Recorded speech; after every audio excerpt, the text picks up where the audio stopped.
Well, good morning. I have arrived at my location 4 minutes after sunrise, giving myself plenty of time, no panic whatsoever. If I turn around this way, you can see that there's a lovely purple hue behind me, and that's because I've come to a heathland near Chichester. What's this place called? Midhurst. So this is my second time here.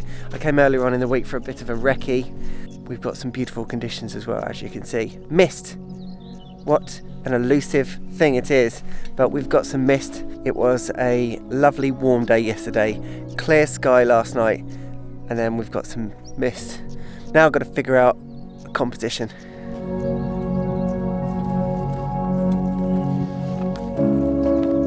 Right, panic's starting to set in a bit because I've got some glorious conditions and I don't have a composition lined up yet.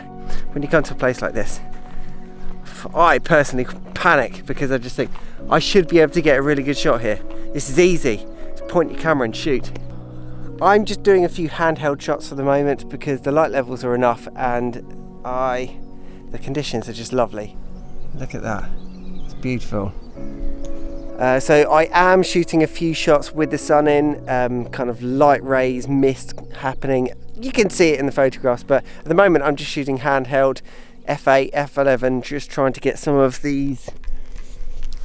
Can you see some of these spider webs that are in the foreground? You get a very subtle purple tone in the foreground.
Although it's another thing to carry, do not regret bringing the drone at all. That is amazing. Plus, now that I've sent the drone up, I know exactly where I need to go to. Mist is over that way. I've picked out a few trees that I think are going to look great. I'm going to venture back that way towards the car park and following the mist. This one is going to be a bit of an abstract shot, but I'm going to put the 70 to 200 on and zoom into this. You're not going to be able to see it on this camera, but essentially the sun is just coming through the leaves, and it's just going to be a photograph of light rays. That's it. Quite abstract. Let's see if this works out.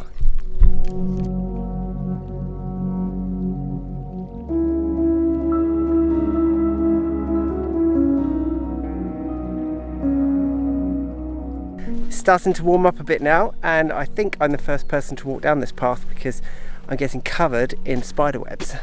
I'm just going where the light is. The mist seems to have quickly pushed this way. Don't even know if there's any left. Look at all of these spider webs.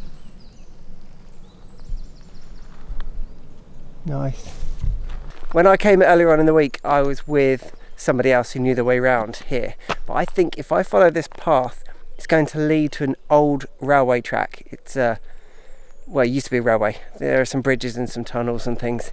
It's no longer in use. Track is no longer there, but I think this is the way. Now, if you watch my Bluebell video that I published recently, you'll know that I struggle with woodland photography because there's so much going on behind me and it's not easy. And that's why having misty conditions actually helps. The mist has already dissipated, so that's not an option here. And the thing is, to the eye, this scene looks fantastic. You've got side lighting on the trees, you've got a path that leads in and everything.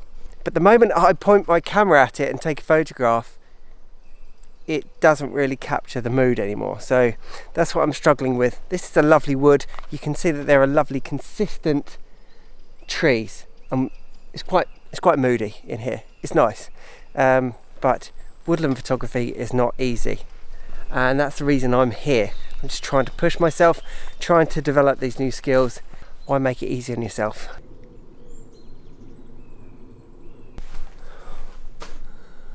This is pretty cool. How's the audio in here? Good? Good echo? Spider webs on my camera.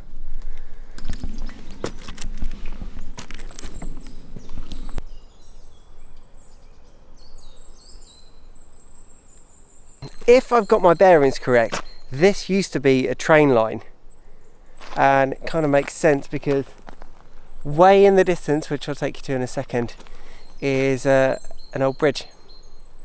So we'll go and have a look at that. But it's just probably just wide enough for one train up here. It'd be better if the train tracks are still here. Every portrait photographer in Sussex would be coming here to photograph. Just imagine that view, portrait, train tracks. Pfft, incredible. That would be amazing. Now we see bridges all the time, that's normal, but when you see a bridge like this in the middle of a woods, and there are no cars, there's no road, there's no train, it is a bit weird. But is there a photograph to be had here? Well, even if there is no photograph here, still cool to see it.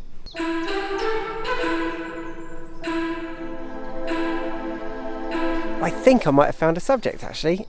Obviously I'm surrounded by lots of perfectly vertical trees, and then there's one tree totally fallen over on its side and it's backlit, and there's some light coming in from the side, lighting up some of the bracken and everything, so I'm pretty happy with that. That's quite good. That just reminded me, I nearly totally forgot.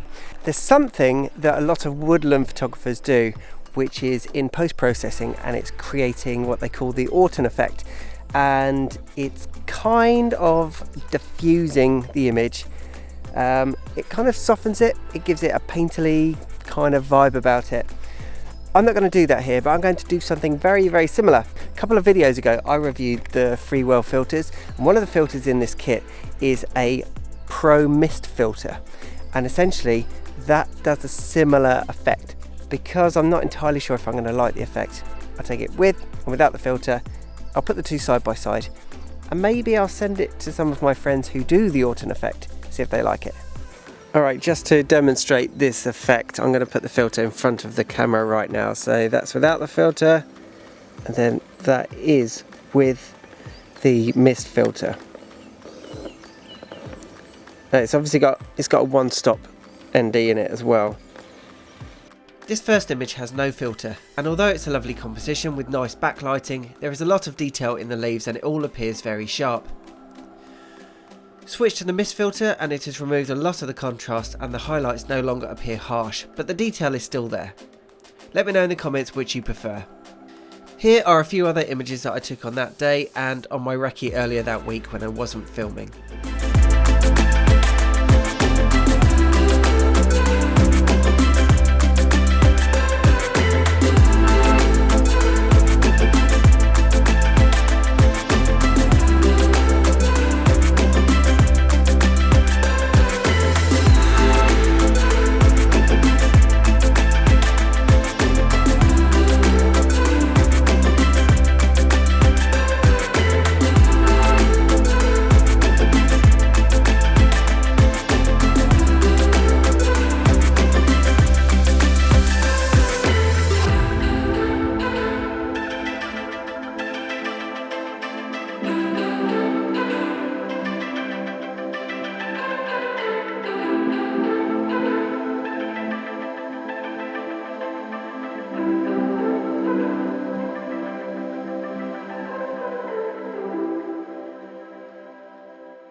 Whilst I'm here, I am conscious that the best light is gone for shooting the heather, but it's back towards the car park anyway, so let's see if that purple foreground's still looking good. I'm just wandering round and accidentally I've ended up where I started. So this is the scene where I was at sunrise, and what a difference it makes. This is 2 hours after sunrise. That's the tree that I was photographing this morning, and you can see all the purple here. Looks lovely, but it's too harsh now. It's definitely lost its romance. So I think I'm going to head back to the car, bookmark a few of these locations and probably come back. I'm not entirely sure what to make of this video because I feel like I didn't get any shots, but I think on reflection, when I look at the images on the camera, there are images both on my bigger camera and the drone that I think I'm going to be happy with. So I think I feel a bit disheartened because it all happened so quickly, and I just find woodland photography such a challenge, but I think I would have got some good shots here today, so I think it's been worth it.